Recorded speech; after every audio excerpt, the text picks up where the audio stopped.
Ladies and gentlemen, a very warm welcome to Chanakya Dialogues English. The world is in an uproar, and everybody thinks that Russia is planning to invade Ukraine. And very recently, as recent as yesterday, Russia sent blood supplies to the Ukraine border. I have with me a very special guest, Lieutenant General Syed Atta Hasnain. General Hasnain is former GOC 15 Corps and currently Chancellor Central University of Kashmir. Sir, very warm welcome, sir. Thank you very much, and Jai Hind to all our viewers. Sir, my first question is, why is Ukraine, such a bone of contention between Russia and NATO? If you could take our viewers to the history of this entire conflict. Thank you very much, Gaurav. This is a novel idea to do this particular program because it's a conflict in a zone which is very, very important strategically to the world. Even as the United States is looking at shifting its focus to the Indo-Pacific, even as China is emerging not very peacefully in that region, suddenly you find a winding back 30 years, back to 89, 90, almost to the Cold War, which is that conflict has once again come back into the middle of Europe, potential of a conventional conflict. No, it's all about actually management of what I call victory.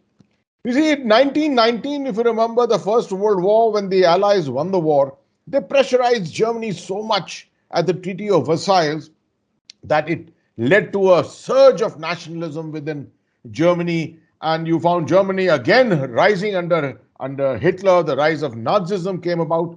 Somehow man never finds it suitable that he needs to be magnanimous in victory. But this is exactly what happened in 89-90. When the Cold War ended, the European powers, NATO essentially, led by the United States, started pressurizing Russia. It was as if it was just turning the screws on. The Soviet Union, now a rump state of Russia, was weakened very greatly. It didn't have the capability to negotiate at that particular time. And that is the time when the European powers felt that they could pressurize Russia. And so they brought in 14 additional nations into NATO. Many of these nations, 3 of them of the Baltic states, many of the nations of the former Warsaw Pact, etc., they all came rushing in, hoping to gain by the spoils of so-called victory of NATO. So the Russians could tolerate it up to a point, right? The moment you found a country like Ukraine, which is geostrategically located almost into the heartland of Russia, when that country started expressing its willingness to join NATO, the Russians had to call the shots. And Putin, President Putin, who's now been president for 19 years, felt very strongly, and he continues to feel very strongly, that enough is enough. You can pressurize us. You can come into our near abroad region, but there is a red line. Ukraine is that red line, and this started in 2014, if you remember, when Ukraine expressed its whole desire of shifting into the European Union and become a part of NATO, etc. And that's the time when Putin invaded Crimea. It started one of the most effective hybrid wars that the world has seen for the last 8 years, which has been fought in Ukraine. And now the time is, why I'm looking at this particular timing. Why did he decide to do it now? I thought this is the time when you find the US leadership extremely weak, British leadership reasonably weak, and just after Brexit that this has happened. So a lot of events have come together to give Mr. Putin the idea that this is the appropriate time to pressurize his adversaries and to ensure that no one comes against the Russian homeland. So, sir, this is essentially why Putin has decided to up the ante right now, sir. Absolutely. You're saying that a weak America, or a supposedly weak America, also the overnight exit from Afghanistan. That could be one factor. I would agree with you. I would say yes. The international environment is very conducive to what Mr. Putin is doing at the moment. Do you see the United States, if you remember, has already attempted to stabilize the Middle East through the Abrahamic Accords, so that the US can shift its entire focus to the Indo-Pacific, where it feels that China is rising by the day. To prevent this perhaps from happening also, to my mind, this is some kind of a coordination, a synchronization between the Russians and the Chinese too. Also, the fact that a lot of things are happening in Europe. Uh, Brexit has taken place. Europe, the UK is quite uncertain about things at the moment, although it's a part of NATO very much. Germany has had a change of leadership. After 18 years, Angela Merkel has moved out, and you've got a new leadership. Now, Germany is a very important element of NATO. It may not provide hard power, but a tremendous amount of negotiating power, diplomatic capabilities, and lots of soft power. Right? That they are one of the main consumers of gas, for example, from Russia. So the importance of Germany is also there, and this is probably felt by Putin, that this is the appropriate time when the leadership is weak, when the Chinese are coming to their assistance, the United States is looking at refocusing itself. This is the time to get in, and I'm not sure whether there will be war or not. We will discuss this subsequently, but this is the time to start turning the screws on NATO. So what do you think is going to be Russia's strategy to deal with NATO? Because we've seen a lot of aggressive noises coming out of the US. We've seen a lot of aggressive noises coming out of Germany, from England, in fact, the entire NATO. And it has been said in no uncertain terms by NATO countries that should Russia invade Ukraine, there will be consequences. And they have left it hanging in the air. Consequences could mean sanctions, it could mean economic sanctions, crippling, because Russia's economy isn't doing so well, sir. And China can only support Russia to a certain extent. It could also mean hard power wielded by NATO. NATO is all about hard power, sir. So my question to you is, sir, what would Russia's strategy be when they say that, okay, now is the time to counter NATO? What will Russia do? See, we should look at it in terms of what is Russia's aim. Russia's aim is very clear. Should I say, what is Mr. Putin's aim? Mr. Putin's aim is very clear: resurgence of Russian power. You see, Russia has been now 30 years down after the end of the Cold War. Russia has been greatly weakened. Its economy has been weakened. It's been very, very much dependent upon Europe itself for its gas supplies. That's where the money comes from its supply of energy to China and things like that. Militarily, Russia has not been weakened as such, but its a delivery of power and capability of managing its near-abroad region has been diluted to a very great extent. This is what NATO was attempting to exploit particularly. What the Russians and Mr. Putin are looking for is the return of Russia to the high table. You see, what is happening is that the Russians are being considered too weak. For example, the Russians have been thrown out of G8. After Ukraine, after the invasion of Crimea in 2014, the Russians were removed from G8. Now, these are the kind of activities which the Russians don't appreciate at all. What they're looking at is that we were a superpower, right? You can't treat us with this kind of a treatment where you consider us to be a second or a third-rate power completely. So they want to make their presence felt. That's the essential thing which Mr. Putin is looking for. It's not territorial.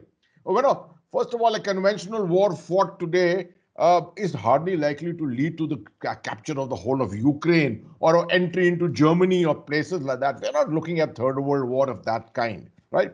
Mr. Putin may be attempting to project the potential of a conventional war on the doorstep of Western Europe, but that's not going to be. So what Mr. Putin is essentially looking for is pressurization, coercion, which will bring NATO and the Americans to their senses, as so to say that enough is enough. Don't look at marching eastwards beyond this. Ukraine is far too important. You see, Ukraine has got in the north, it's got Belarus, it's got the whole Russian territory on its east, and therefore, and of course the Black Sea on its south. So essentially, what the Russians always feel is that if Ukraine goes to NATO is then you see, the presence into Black Sea increases, the presence into the heartland of Russia increases, and that is something which is just not acceptable. So what Mr. Putin is doing and what likely to do is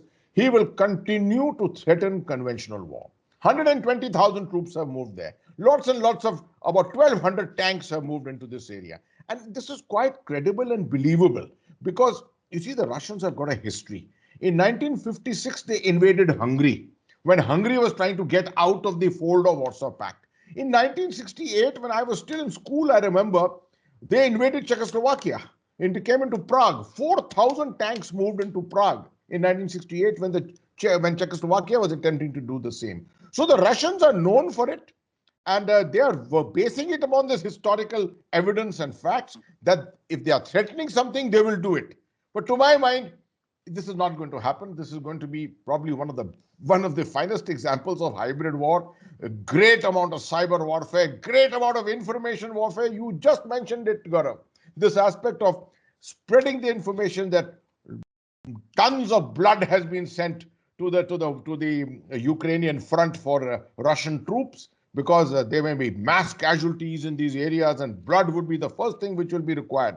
This is great psychological warfare, turning on the screws and playing into the minds of the public in Europe and in America to a great extent.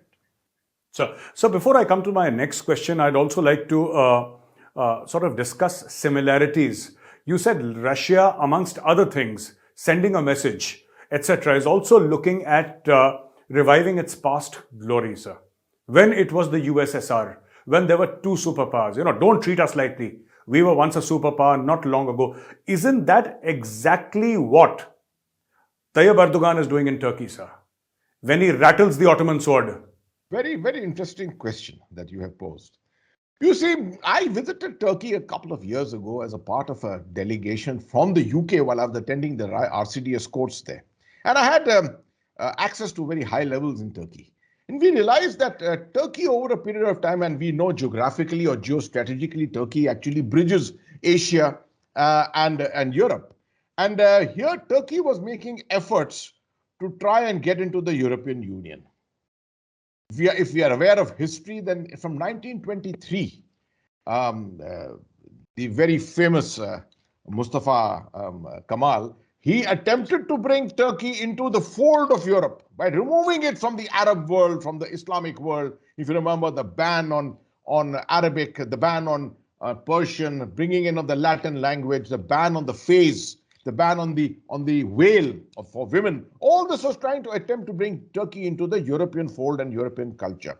The Europeans allowed Turkey to come into NATO to make use of its 450,000 strong army, but never permitted it to come into the European Union. Now, all these years, for the last 70, 75 years, Turkey was making these efforts. It is now Erdogan which actually brought in this whole concept of revivalism and new Turkish nationalism. And he thought that to restore dignity to Turkey, because Turkey has been pining for this kind of a status within Europe, now to restore dignity to Turkey, he needs to restore Turkey's old world status of being the head of the Ottoman Empire. This is what, virtually the number one Islamic nation of the world. So this is very, very similar. And he's also using all these efforts of psychological warfare to project this, something very similar to what Mr. Putin is also doing. No, absolutely, sir. And when I read, how Turkey is almost in a state of a cold war with the Saudis, I remember, and all of us in the army have read that book, sir, Seven Pillars of Wisdom, sir. My first CEO made me read that book, sir, Seven Pillars of Wisdom, Thomas Edward Lawrence, and how the British, helped the Arab tribes throughout Turkey or the Ottoman Empire from there. My next question is, sir, should push come to shove, how do you think NATO is going to react? Let's say the Russians do move forward, because it's not just like Czechoslovakia, it's also Afghanistan, sir. They rolled into Afghanistan one fine morning in 1979. And you're very right when you say that they have a history of, you can't call a Russian bluff, because they will invade, so they have been invading ever.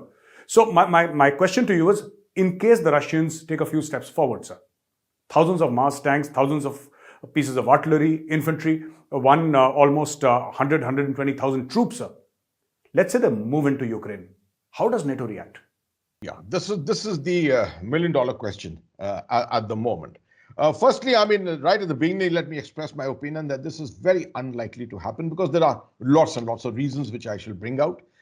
But the Russians, as you said, can't call their bluff because they may just do it. They may just do it, and Putin is very, very unpredictable as far as these things are concerned. If they do it, what will it be for? Is essentially they are looking at Ukraine, 100,000 troops capability, while Ukraine has an army of 250,000 almost, armed forces of 250,000 almost. What NATO will definitely depend upon, they're already talking about sending in 8,000 troops and 10,000 troops, which is actually a chicken feed as far as this whole situation and scenario is concerned. These are only noises that they are making. The Germans are talking about sending a field hospital. I think they've already sent a field hospital and things like that. None of this is really going to come to the assistance against the Russians. What will really come to the assistance against the Russians is Ukrainian nationalism. Now, remember, the demographic divide of Ukraine is 17% Russian. The eastern portion is all Russian. Russian speaking, Russian demographics, ethnically Russian. So this population is something on which the Russians have been depending to a great extent. Similarly, in Crimea, they depended on this. But if you come deeper inside Ukraine, you will find that the rest of the thing is Ukrainian, essentially. And the Ukrainians, ethnic Ukrainians, are all looking at NATO and they're all looking at EU for the future. So the possibility of a typical guerrilla kind of a, warfare starting off, it will be very similar to what the Americans faced in Iraq. Unwinnable war. You see, you can start a war and be very comfortable about it. Conflict initiation is the easiest thing. But to now take it beyond, the next and the next and the next step is something which is fraught with danger. And there's no dearth of money as far as the Europeans are concerned, as far as the Americans are concerned. They will pour in money into this kind of a thing. And then they will put in a lot of non-military aspects. For example, the Russians, if you have to fight for the next 2 years, if they have to fight this war, 2 years, 3 years, the entire gas supplies can be shut off, right? I mean, the Europeans will say, we don't want to buy gas. Now, the Germans are already looking at alternative supplies of hydrogen from different other sources and things like that. So this is going to ultimately become an economic war. Remember, the Russians don't have a very strong economy. They are going to be then dependent on the Chinese to a great extent. So this has a cascading effect. That is why I strongly feel that this is going to be a tremendous war of wits, psychological, cyber, give one, take one, a little bit of an entry, stop there, a skirmish maybe just to show their real intent. These are the kind of things which will probably go through this, will continue through this winter. But I don't think it can go beyond that. NATO, led by the Americans, can muster up their sources. Remember, they have got equivalent. I mean, when you put together the resources of all these 17 countries, when you put together, they've got over 1.5 million, or almost touching 2 million troops. But that's not important. It's a question of how you bring these troops together. The main nations in this are going to be France, Italy, UK, the United States, Germany to a very much lesser extent because they have a more of a non-military kind of a role. So these elements, can they be all put together and brought into fight? The last time they tried it in Afghanistan, it really didn't work, right? They've done it in the Gulf War against much weaker adversaries, but the Russians are not going to be weak adversaries if this has to happen. So I don't think the NATO is very keen about a conventional kind of a conflict here. They will also want to do everything through non-military means. Already you're seeing that diplomatic efforts are going on. Secretary of State Blinken has already sent out certain proposals. The Russians have sent counter proposals. The bottom line is very clear. The Russians say this is the red line. You will not work on Ukraine entering into NATO. This is the red line. While the Americans, I think, are trying to call that bluff, they will have to accept this, to my mind. Sir, I was just thinking when you were mentioning about NATO, sir, that how the mighty have fallen. 78 years back, the Germans were sending panzer columns into Russia, sir. Now they're sending a field hospital, sir. So This is Yeah, that's a very this is good parallel that you have drawn. Wonderful, absolutely. I mean, this, from good old times, yes, absolutely. yes, sir. When they were marching into Leningrad, sir, and now they are sending a field hospital. Anyway, sir, India is close to NATO. India is close to Russia, sir. Now, India has never taken sides. We bought the S-400, we bought Sukhois from Russia. We are buying the AK-203 and also manufacturing them. We have a very close military ties with Russia, going back 75 years, if not more. We also have very close ties with the Western Bloc, with the Western countries. Part one of my question is, sir, will India be forced to take sides? And if not, which is my guess that India will not, India will play a neutral role, the role of a peace broker. What do you think India's action plan would be in such a scenario, sir? Absolutely, Gaurav, we cannot take sides. We just cannot, because this is far too serious a situation in which the two sides are embroiled, and us talking one word or the other for either of the sides is not going to be taken very kindly. So, first of all, diplomatically, I think silence is the better part of it. And even if we have to talk, we have to only urge peace. We have to only urge a greater diplomatic means and measures that the two sides must continue to take. What we must remember is that we have great relations with all the NATO countries. We've got great relations with Ukraine itself. We have great relations with the Russians. And therefore, in every way, in every direction, we are linked with somebody in this conflict. Also, we got to remember that if conflict comes to Europe, then obviously this is a return back to 1988, 89, and before that, the Cold War period, which means the Chinese in our north, our adversaries, who the US looks upon as the main adversary in the Indo-Pacific, the rise of China, etc., are going to have a field day for the next couple of years, because all the attention of the world is going to be focused here.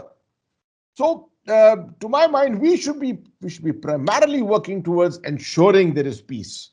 Does India have a role in that? I'm not so sure. We don't have the experience of being power brokers.